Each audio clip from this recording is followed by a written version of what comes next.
గురు పూర్ణిమ విశిష్టత మీ మాటల్లో. అసలు మిగతా అన్ని పండగలు ఒక ఎత్తు, గురు పూర్ణిమ ఒక ఎత్తు. ఏమిటి ఈ గురు పూర్ణిమ యొక్క విశిష్టత అంటే, ఏ గురువు తన శిష్యుడు ఉద్ధరింపబడి సాక్షాత్ పరమాత్మ చేతన స్థితిని పొందాలి అని కోరుకుంటాడో అలాంటి గురువుని గుర్తు చేసుకునేటువంటి రోజు. కుకారశ్చంధకారస్తు రుకారస్తన్నిరోధక. కుకారము అంటే అంధకారం. ఆ అంధకారం ఎక్కడ ఉందయ్యా అంటే, అగ్నిలో వేలు పెడితే కాలుతుంది, ఇది తెలియక వేలు పెడితే కాలుతుంది.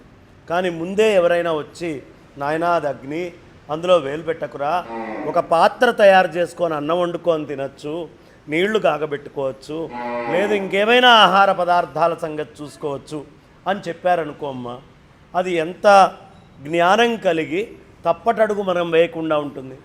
అలాగే గురువు అనేటటువంటి వారు, నాయనా నీ లోపల కామ క్రోధ లోభ మోహ మద మాత్సర్యాలు అనేటటువంటివి విశృంఖలంగా సంచరిస్తూ ఉన్నాయి. వీటన్నిటినీ నియంత్రించుకొని వీటికి అతీతమైనటువంటి ఆత్మచేతన స్థితిని పొందు. అందుకోసం గురువు కావాలి. లోపల ఉండే అజ్ఞానం అనే అంధకారాన్ని తీసేసేటటువంటి గురువు కావాలి.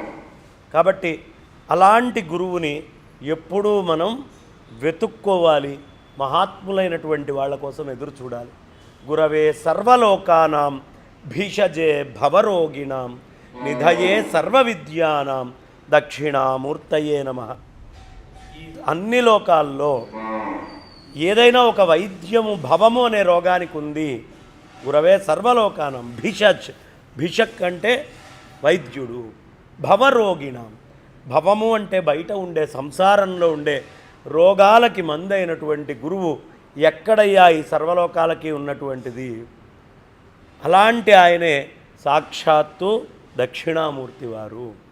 ఆ దక్షిణామూర్తి యొక్క నిజతత్వాన్ని తెలుసుకునేటటువంటి వాళ్ళు, వాళ్ళ కోసము అలాంటి మహాత్ములని మనం గుర్తుంచుకోవడానికి దీన్ని గురు పూర్ణిమ. ఇంకా గొప్ప మాట, ఈ గురు పూర్ణిమనే వ్యాస పూర్ణిమ. వ్యాసుల వారు ఈ భూమి మీదకి వచ్చి అనంతో వై వేదాహ, అనంతంగా ఉన్నటువంటి వేదాలని ఒక సమగ్రమైనటువంటి విభజన చేశారు. ఈ విభజన చేసి దానిని భాగాలుగా తీసి ఆపరేషన్ చేశారమ్మ, పెద్ద సర్జరీ చేశారు.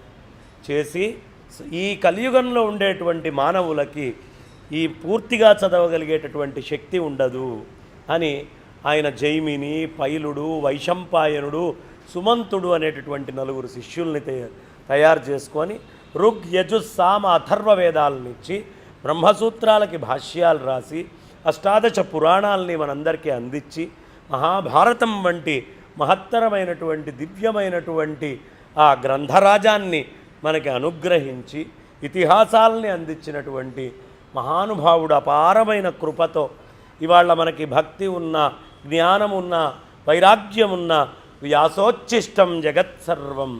వ్యాసుడి యొక్క ఉచిష్టమే ఈ జగత్తులో అంతా మనకి లభించేది, ఆయన నుంచి వచ్చిందే, కొత్తగా ఏదీ లేదు. కాబట్టి అలాంటి వ్యాసుల వారిని స్మరించుకుంటూ చేసేటటువంటి పూర్ణిమని గురు పూర్ణిమ అంటారు. ఇందులో ఏమంటే నేను మా గురువు గారిని పూజ చేస్తాను, నేను ఇంకో గురువు గారిని పూజ చేస్తాను, అబ్బే మాకు శంకరులంటే ఇష్టమండి, మాకు రామానుజులంటే ఇష్టమండి, మాకు మధ్వులంటే ఇష్టమండి, ఇష్టం ఉంటే ఉంచుకోండి. కానీ వ్యాసుల వారిని అర్చించిన తర్వాతే ఇంకే గురువునైనా అర్చించాలి ఈ గురు పూర్ణిమ, ఈ వ్యాస పూర్ణిమ రోజు.